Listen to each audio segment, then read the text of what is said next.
Buon pomeriggio e buon lunedì, come sempre ci ritroviamo per Anteprima Corner per fare il punto di quello che è stato il fine settimana calcistico per le siciliane. Fra poco andremo a vedere anche i risultati e la classifica del campionato di Lega Pro, vedremo anche poi di occuparci di Palermo per la Serie B con un collegamento chiaramente con il nostro Marco Gullà. Ma intanto permettetemi di salutare in studio Alessandro Vagliasindi. Buongiorno. Buon pomeriggio a te Alessandro. Vedo già collegati intanto in bassa frequenza, li salutiamo. Marco Petrolito da Siracusa. Buon pomeriggio Marco, è sparito in questo momento ma adesso tornerà. Eccolo qui, buon pomeriggio a te. Buon pomeriggio. Grazie per essere con noi. Salutiamo anche a Trapani Franco Cammarasana. Buon pomeriggio anche a voi. Allora, adesso intanto incominciamo come sempre con il Catania, ma prima se abbiamo i risultati li possiamo anche girare dalla regia per vedere che cosa ci ha detto questa giornata che era l'ottava del campionato di Serie C, chiaramente il girone meridionale. Li stiamo vedendo, il quadro si è definitivamente completato. Non ci sono posticipi. Non ci sono posticipi questa settimana. Allora, Latina e Benevento 1-0, che è stato un po' il risultato, forse uno dei risultati a sorpresa di questa giornata. Poi l'Atalanta ha pareggiato, l'Atalanta Under 23 con il Foggia 1-1, il Crotone ha battuto il Picerno 3-0, il Casarano ha battuto la Casertana 3-0, questa è la rivelazione certamente del campionato. Però con la Casertana in 10. Fino all'espulsione del giocatore della Casertana era 0-0. Era 0-0, poi ancora Catania-Siracusa 2-0, Salernitana-Cavese 3-2, partita davvero scoppiettante. Trapani e Giuliano hanno pareggiato 1-1, Altamura-Potenza 2-2, il Sorrento fermato 0-0 dal Monopoli in casa e poi il Cosenza che sta facendo molto bene, ha vinto sul campo del Cerignola per 2-1. Questa è la classifica che si compone dopo 8 giornate. In testa c'è la Salernitana a 19 punti, poi il Benevento a 16, il Catania accorcia rispetto al Benevento, va a 15 punti e è praticamente appaiato da Cosenza e Casarano. Ritorniamo dunque alla formazione pugliese. Il Crotone a 14, Potenza 12 così come il Monopoli, 11 punti Casertana e Latina, poi 10 per il Cerignola, 9 punti per il Picerno, 8 l'Altamura, 7 punti Sorrento e Foggia, a 6 il Giuliano, 5 punti per Trapani, Atalanta Under 23 e Cavese, fanalino di cosa il Siracusa. Una piccola notazione sulla classifica, Angelo, proprio velocissima, se la regia ce la ripropone, così la sensazione che dalla Salernitana al Crotone si stia formando il gruppo di 6 squadre che in teoria possono cominciare a andare avanti rispetto al resto del plotone. Quindi diciamo che c'è la sorpresa anche il Casarano, che può essere il Cerignola dell'anno scorso, e poi squadre diciamo per consistenza e blasone che ci si poteva aspettare: Crotone, Cosenza, Catania, Benevento e Salernitana. Allora, Trapani ovviamente è in ritardo, ma con la sconta la penalizzazione. Senza la penalizzazione sarebbe la squadra da aggiungere a queste 6, però ovviamente la penalizzazione ha inciso tanto sulla squadra. Sentiremo Franco Cammarasana, faranno molto sul Trapani. Intanto però Alessandro, torniamo alla partita di ieri, torniamo al derby, un derby che ha segnato il ritorno alla vittoria del Catania, una vittoria che però sul piano del gioco non ha convinto in maniera piena, nel senso che il Catania ha lasciato volutamente, con ogni probabilità, il pallino al Siracusa, però ed ha giocato di rimessa, diciamo così. Il pubblico probabilmente in qualche momento si è anche spazientito prima del raddoppio, diciamo così, era un pochettino infastidito da questo. Ma si è spazientito secondo me per quello che era il pregresso della partita di ieri col Siracusa, perché c'erano state 4 partite senza vittorie, 3 molto negative da un punto di vista della prestazione. Parlo di Cosenza fuori casa, Sorrento in casa e Cerignola, quindi secondo me c'era già un atteggiamento un attimo più guardingo da parte del pubblico, e io credo che, come accennavi tu, il piano gara del Catania era volutamente quello, cioè avendo comunque studiato il Siracusa, avendo visto quanto il Siracusa avesse messo in difficoltà il Cosenza nella giornata precedente, con questo calcio moderno, difesa molto alta, ricerca della superiorità numerica. Molto aggressivo, Sì. diciamo così. E il Catania, secondo me, ha scelto, sapendo di essere più forte tecnicamente e soprattutto di avere un coefficiente fisico nettamente superiore al Siracusa. Si è parlato anche e il lo si è tecnico colto- Turati, ha lo si parlato è della colto- fisicità lo si è del... colto in maniera palese. Poi ha vissuto di rendita sull'episodio che ha sbloccato il risultato dopo 5 minuti. È chiaro che già il piano gara era quello, poi hai il gol dopo 5 minuti, a maggior ragione concedi il palleggio al Siracusa, che poi è stato un palleggio a conti fatti sterile perché Dini non ha effettuato alcuna parata e ha trovato poi il momento perfetto per raddoppiare. Ora è giusto chiedere di più, perché chiaramente questo organico da un punto di vista della qualità del gioco può dare di più, però è anche vero che se andiamo a rivedere la storia del campionato negli ultimi anni non ha mai espresso la storia una capolista col calcio champagne. Insomma, il Foggia di De Zerbi non c'è stato il negli Foggia di ultimi Zerbi, peraltro, Angelo, che è stata sicuramente Non la più vinse alta, per il campionato. perse la finale playoff col Pisa di Gattuso. Sì. Se andiamo a vedere gli ultimi anni del girone C, l'Avellino, la Juve Stabia, non mi pare che offrissero un calcio champagne, quindi è giusto pretendere un miglioramento della cifra di gioco, ma questo secondo me dipende dalle prestazioni individuali. Cioè, quando tu hai un assetto che ti garantisce di non subire, e il Catania per 6 gare su 8 non ha subito gol in questa stagione, poi ovviamente per migliorare, per darti maggiori certezze, devi elevare la qualità e la prestazione dei singoli. E ancora non tutti i singoli, quelli più dotati tecnicamente, stanno offrendo un rendimento massimo rispetto alle loro potenzialità. Quindi è un giudizio che rimandiamo alla partita di sabato, quella di Giuliano, perché è chiaro che il Catania dovrà dare delle risposte ben precise rispetto a questa vittoria di ieri. E poi ovviamente è inevitabile guardare a fra 2 partite che ci sarà Catania Salernitana. Ecco, in queste 2 settimane ne sapremo molto di più. Allora, direi di sentire Mimmo Toscano cosa ha detto nel dopo partita, uno stralcio della sua intervista. Speriamo di recuperare tutti gli effettivi. Siamo contenti che oggi Sasà ha calcato il Massimino e ha fatto una buona gara come tutti i ragazzi che sono subentrati, Raimo, D'Ausilio, lo stesso Allegretto. Questo è lo spirito giusto, tutti sono coinvolti, tutti vogliono dare il loro contributo e questa deve essere la nostra mentalità, continuare a lavorare. Io ho detto ai ragazzi in settimana, non miglioreremo, state sereni e tranquilli se continuate a lavorare così. È normale che poi i risultati un pochettino ti fanno perdere qualche certezza e noi dobbiamo essere bravi a non perderle, a continuare a lavorare, come vi ho detto in settimana ai ragazzi, che miglioreremo continuando a lavorare in questa maniera.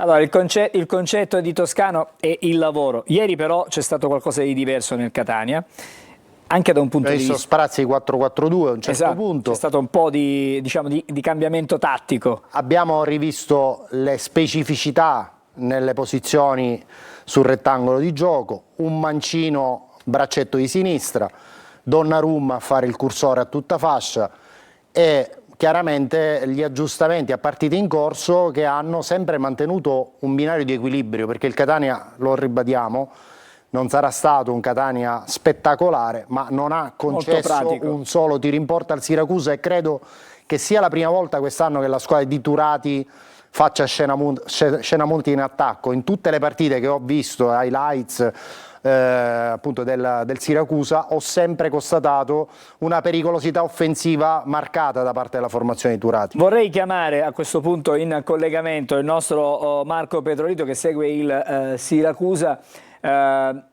Ieri la squadra di Turati ha fatto un po' di passi indietro rispetto alle precedenti gare, soprattutto quella con il Cosenza, in cui aveva fatto bene, pur anche col Potenza in casa, cioè in tutte e 2 le ultime partite in casa aveva giocato molto bene. Che cosa è successo ieri nello specifico, tu che segui sempre il Siracusa? Diciamo che ieri il Siracusa, Angelo, tanto vi rinnovo il buon pomeriggio a Siracusa. Buon pomeriggio. Studio. È stata l'avversaria perfetta per il Catania, le cose sono andate come non voleva Turati e come invece aveva preparato toscano, si è capito chiaramente anche in conferenza stampa, ecco, ascoltando i due allenatori.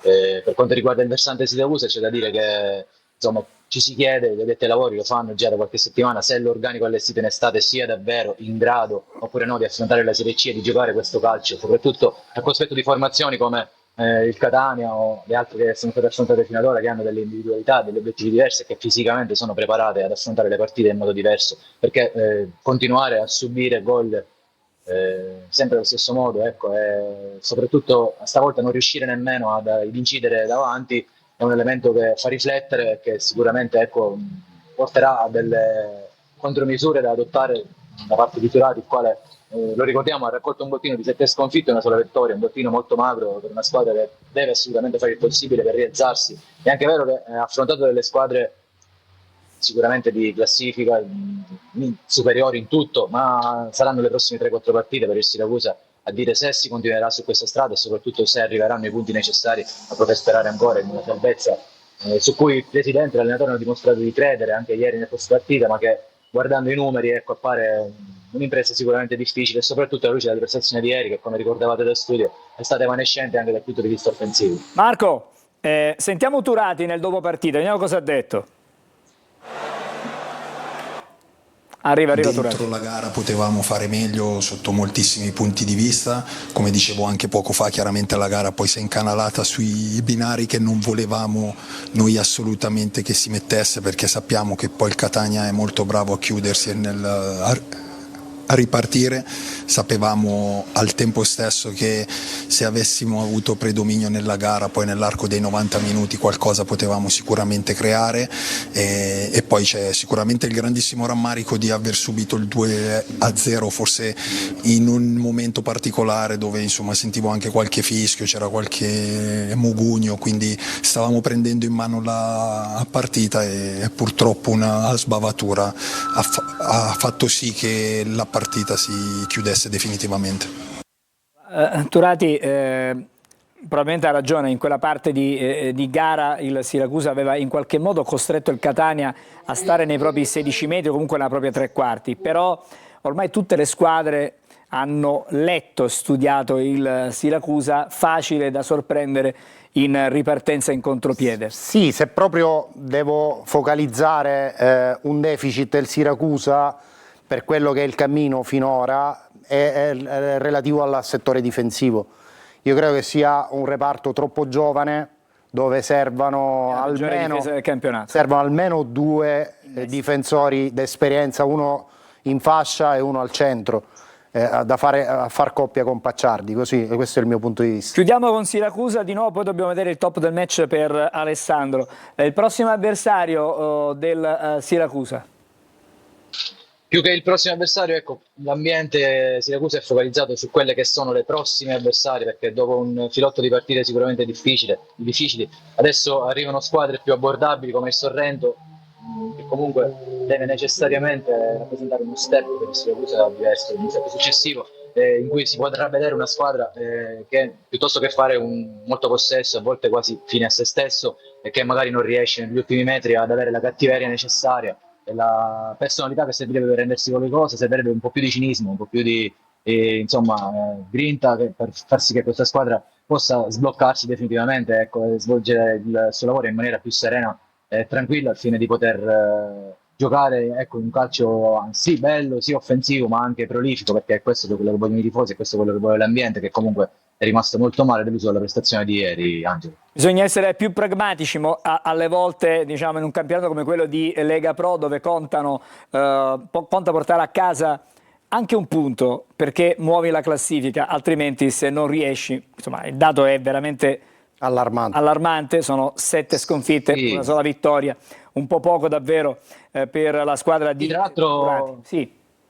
Scusami se ti interrompo, Angelo, tra l'altro è anche un tipo di calcio che può apparire bello in certi momenti, in certe partite, quando giochi con degli avversari che comunque si chiudono, perché ti consentono, ecco, di mettere in campo quello che tu hai preparato durante la settimana, ma al tempo stesso fanno sì che chi guarda dall'esterno vede una squadra che gioca non per salvarsi, ma quasi come volesse assolutamente vincere. Questo ti porta magari ad avere delle difficoltà e poi a subire magari alla prima disattenzione il gol, così come è venuto del resto ieri, ma è venuto in tante altre occasioni, quindi è un po' un canovaccio tattico che ripropone anche poi le stesse difficoltà domenica dopo domenica. Grazie allora Marco Petrolito, chiudiamo il collegamento con Siracusa, siamo adesso in studio soltanto per vedere il top del match di ieri. Del Catania ovviamente. Chiaramente sì.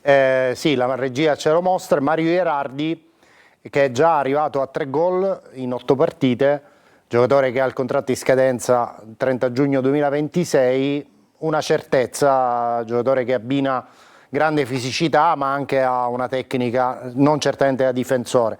Sulla destra una curiosità, insomma è appassionatissimo di pesca, già col nonno e col padre ha iniziato questo hobby che coltiva diciamo con certa frequenza anche adesso. Una caratteristica, una curiosità di quest'anno nel Catania, finora è mancato diciamo, il marcatore, il bomber, l'attaccante di ruolo. È stato sostituito da Lunetta che sta facendo molto, molto bene, ieri ha rotto l'equilibrio, ha sbloccato il risultato, ha avuto anche un altro paio di occasioni per andare in gol, però abbiamo rivisto in campo, anzi abbiamo visto per la prima volta in campo Caturano.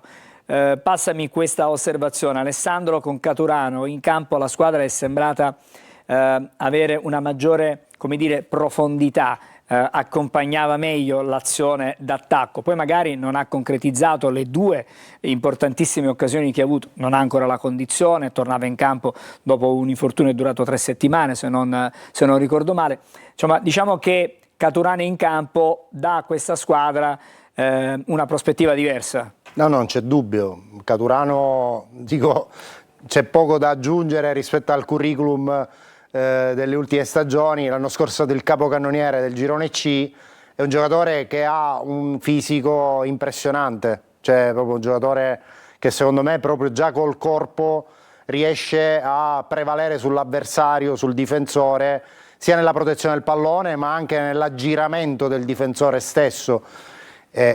Chiaramente Caturano può essere la panacea del mal d'attacco del Catania, anche alla luce del fatto, e questa è notizia che possiamo dare subito, oggi la squadra ha sostenuto il primo allenamento in vista della partita di Giuliano che si giocherà sabato e hanno lavorato col gruppo e hanno fatto tutto il lavoro con il gruppo sia Salvatore Aloi che Alex Rolfini. Quindi anche nella prospettiva di mettere dentro Rolfini, un altro attaccante, oltre Caturano, oltre a Forte, è chiaro che poi nelle rotazioni Toscana avrà modo di scegliere meglio, ma soprattutto la squadra secondo me avrà più opzioni per fare meglio la fase offensiva perché avrà gli attaccanti di riferimento. E allora, di questo parleremo certamente. L'ultima cosa, come notiziario, che Forte ha lavorato col gruppo interamente, quindi è disponibile al 100%, anche ieri non è entrato ma a titolo precauzionale, quindi tolto Martic è la settimana in cui Toscano ce li ha tutti abili e arruolabili. È quasi diciamo una notizia sensazionale. Assolutamente sì, e la squadra non si allenerà sul sintetico di Mister Bianco, anche se Giuliano è un terreno di gioco sintetico, ma lavorerà a Catania tutta la settimana prima del trasferimento in Campania.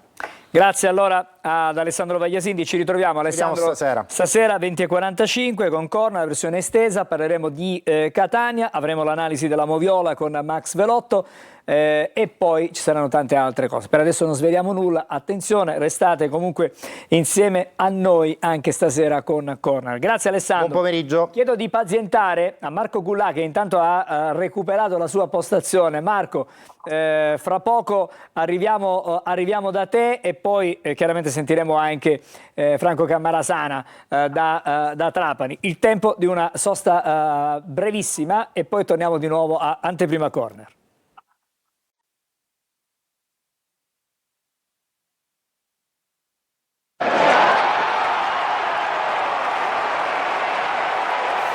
Allora, abbiamo chiuso la pagina dedicata al derby Catania-Siracusa, adesso andiamo a Palermo dove c'è Marco Gullà. Marco, allora, buon pomeriggio intanto. Buon pomeriggio a tutti, buon pomeriggio Angelo. Marco, il Palermo per una notte ha vissuto questa, diciamo, questa sensazione da capolista solitaria, poi ieri insomma, ha vinto il Modena, è tornato un po' nelle retrovie, diciamo al secondo posto il Palermo, però complice la pausa per le nazionali, gli impegni nelle nazionali, adesso il Palermo ha tutto il tempo per studiare la prossima partita, che guarda caso è proprio contro il Modena, e quindi si sogna di fare lo sgambetto alla capolista.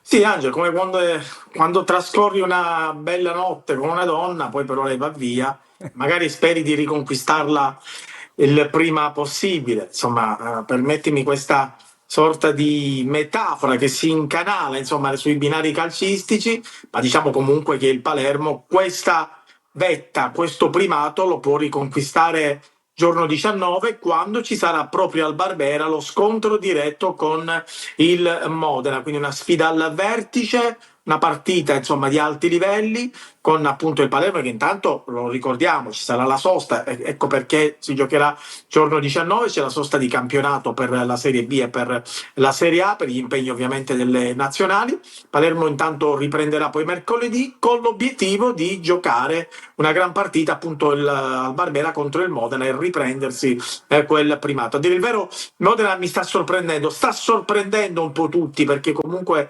Vediamo la classifica, così Sì. la guardiamo con attenzione, perché il gruppo si incomincia, fra virgolette, a sgranare, no? Perché tra l'ottavo posto in classifica della Carrarese e il primo posto del Modena ci sono già 7 punti. In mezzo ci sono tante squadre, però voglio dire, si incomincia a capire che cosa e quali sono le squadre che veramente poi potranno effettivamente lottare per la promozione diretta. Tendenzialmente poi le squadre che comunque in questo momento sono nelle zone VIP della classifica probabilmente insomma manterranno queste posizioni fino alla fine, se la giocheranno fino alla fine, anche se comunque io credo che poi alla lunga l'Empoli che non gioca un gran calcio, però alla fine magari riuscirà a trasferirsi nella parte sinistra della classifica, e poi questa posizione dello Spezia, Angelo, ultimo in classifica con soli 3 punti, davvero che è incredibile, perché lo Spezia, se vai a vedere la rosa, tanto è la stessa quasi per larghi tratti di quella che l'anno scorso stava andando in Serie A. E comunque lo Spezia gioca anche un discreto calcio, anche contro il Palermo, insomma ha dato prova di essere una formazione solida. È davvero incredibile come questa squadra sia all'ultimo posto in classifica. Il Monza, cosa mi dici del Monza? Il Monza potrebbe risalire qualche posticina in classifica? Sta iniziando nuovamente a risalire, anche perché anche il Monza ha una caratura da squadra di massima serie, ovvero con questa squadra il Monza giocava in Serie A, è pur vero che è retrocesso, però sicuramente gli 11 punti del Monza per me sono anche un po' ingannevoli per la qualità che ha proprio la rosa brianzola. E attenzione comunque anche al Cesena, non credo tanto all'Avellino, perché l'Avellino insomma ha giocato soprattutto sul fattore casalingo, è riuscito a costruire in questo momento la sua classifica soprattutto in casa, fuori casa si perde un po', però non credo che poi l'Avellino alla lunga riuscirà a insomma infastidire tra virgolette le prime della classe. Volevo invece esaltare, insomma, evidenziare la prestazione del Palermo alla Spezia, perché appunto contro una squadra importante il Palermo secondo me ha giocato forse la migliore partita della stagione, e ha tenuto al guinzaglio la squadra appunto ligure per varie fasi della partita. Ha un giocatore che, Angelo, non può giocare in Serie B, si chiama Poyampalo, ogni palla è gol praticamente, perché quando non viene servito insomma non tira in porta, ma perché non viene servito dai compagni. Quando invece gli arriva una sola palla gol, una sola occasione, lui la mette dentro. Quindi lui è un giocatore che non può, non deve giocare in Serie B, merita altri palcoscenici, e infatti in B si vede la sua caratura. Poi un ottimo Palermo soprattutto in difesa, i numeri la dicono tutto, i numeri sono Cassazione in questo caso, quindi ricollegandomi un po' al tuo precedente insomma, collegamento sul Catania con Bahia Sindi che insomma certificava, soprattutto parlava di numeri. Bene, i numeri possiamo dire che in questo caso vanno anche a plastificare un po' il momento positivo del Palermo, perché ha subito soltanto 3 gol da inizio campionato e sappiamo benissimo, lo ricorderà anche Peda, che forse ascolteremo adesso. Adesso lo sentiamo. I numeri. Sì, la difesa, i campionati si vincono anche e soprattutto con una difesa solida. Poi alla fine il gol in avanti arriva, ma se hai una buona difesa hai già fatto l'80% del campionato. Sentiamo allora Patrick Peda che parla anche della partita con il Modena. Ascoltiamo le sue sensazioni al termine della sfida con lo Spezia. Ce la portiamo a casa, è bellissimo aver dato continuità, perché poi alla fine non abbiamo mai perso in questo inizio di campionato, quindi ci dà fiducia, ci dà tanta personalità per andare avanti, quindi ce la portiamo a casa e siamo veramente contenti. È una gara importante perché loro sono lassù e ci riposeremo e lavoreremo come sempre. Allora, nel mirino c'è veramente il Modena. Rapidamente mi dici come stanno gli acciaccati, se ci sono acciaccati di lunga, diciamo, data? Sì, non era Peda, era Pierozzi. Comunque Era Pierozzi, cambia perché anche lui fa parte insomma, del reparto difensivo part-time, perché viene impiegato un po' a centrocampo, un po' in difesa. È un elemento anche lui imprescindibile per lo scacchiere tattico del tecnico Inzaghi. E gli infortunati, sì, ti dico subito, intanto mercoledì la ripresa degli allenamenti in vista proprio della gara contro il Modena, sarà valutato Bani, che è uscito malconcio dal match contro lo Spezia. Rassicuriamo i tifosi insomma, del Palermo in ascolto, insomma, il giocatore non dovrebbe avere problemi, dovrebbe quindi recuperare ed essere a disposizione per appunto la partita contro il Modena. E poi sarà valutato Ranocchia che già da 3 partite non viene impiegato per un infortunio abbastanza, diciamo, sembrava nulla di che, ma invece si sta rivelando più grave del previsto. Però insomma, al momento non filtra nulla sulle sue condizioni. Ovviamente l'obiettivo di Inzaghi è quello di recuperarlo proprio dopo questi giorni di sosta e soprattutto per la gara contro il Modena, anche perché, eccezion fatta per la partita contro lo Spezia, l'assenza di Ranocchia si è sentita in particolare nella gara contro il Cesena e poi la casalinga con il Venezia. Grazie Marco, ci racconterai insomma in maniera più, diciamo, morbida questa settimana il Palermo, perché chiaramente la sosta non ci porterà all'avvicinamento ad una prossima sfida, però chiaramente seguiremo cosa succede in casa Palermo. Grazie allora a Marco, Grazie a voi. a Marco Gullà. Adesso invece vado da Cammarasana, che ha atteso con tanta pazienza oggi pomeriggio il suo momento. Diciamo che a Trapani in questo momento si riflette sulla involuzione della squadra, perché non sta facendo benissimo, diciamo, nelle ultime gare. In effetti anche ieri una brutta frenata, e i segni di questa frenata lo si vedono in classifica, perché dopo l'avvio brillante nelle prime 3 giornate, il Trapani poi nelle ultime 4 giornate ha totalizzato soltanto 3 punti, 3 pareggi e una sconfitta. Ieri sembrava che le cose si fossero messe subito in difesa, perché è andato in gol in vantaggio dopo appena 18 secondi con un gol di Ciuferri, poi dopo 2 minuti ha subito il gol del pari con Nepi per una distrazione della difesa, e poi una partita sviluppatasi secondo i canoni un pochino delle ultime prestazioni. Il Trapani ha avuto al 57esimo della ripresa l'occasione per far sua la partita, però purtroppo Canotto ha sbagliato, calciando anche male un calcio di rigore parato da Alessandro Russo, e questo ha determinato il risultato di parità. Parlavi tu di una regressione un pochino sul piano dei risultati, ma non soltanto sul piano dei risultati, anche sul piano del gioco, e che la squadra abbia cominciato a frenare anche sul piano del rendimento lo si è visto già lo si è visto già dalla partita di metà settembre, quando ha pareggiato ad Altamura, quindi una partita precedente a quella col Catania. E da quella partita del Trapani, soprattutto a centrocampo e non solo, ha mostrato grosse difficoltà, ritmi, anche ieri, ritmi abbastanza lenti, una squadra che non riesce a sviluppare le sue reali potenzialità, poco aggressiva sui possessori di palla, anche errori individuali sul breve, insomma. Ieri la giustificazione può essere addotta anche, ripeto, non soltanto a mio avviso, alle varie assenze. Ti faccio un elenco dei giocatori assenti, giocatori che farebbero comodo sicuramente a squadre importanti di Serie C e a qualcuno anche di Serie B.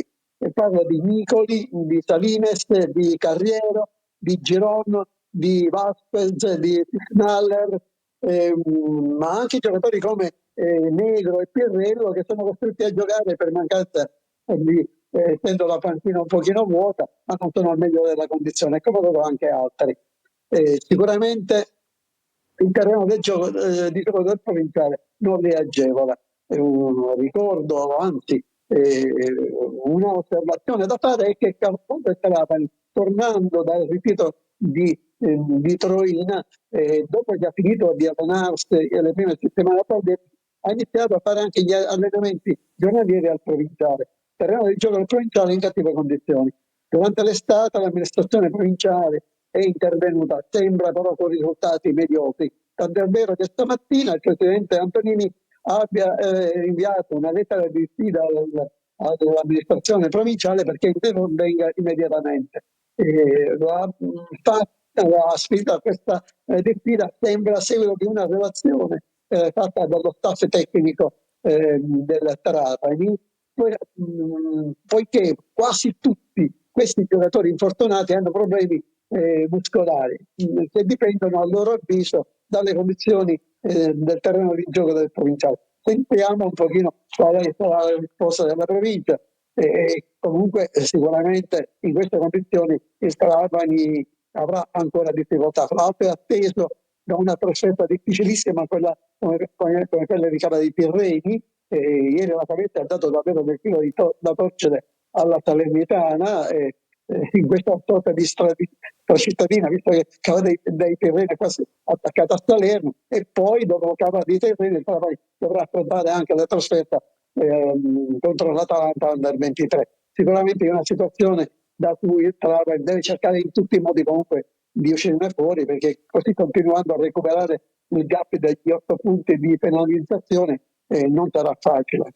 Grazie, allora Franco, ci fermiamo qui con Anteprima Corner per questo lunedì. Grazie ancora per essere stato con noi, ci racconterai chiaramente delle vicende del Trapani in settimana nei telegiornali e noi adesso ci fermiamo, vi lasciamo i programmi della rete. Grazie per essere stati con noi, a tutti buon pomeriggio.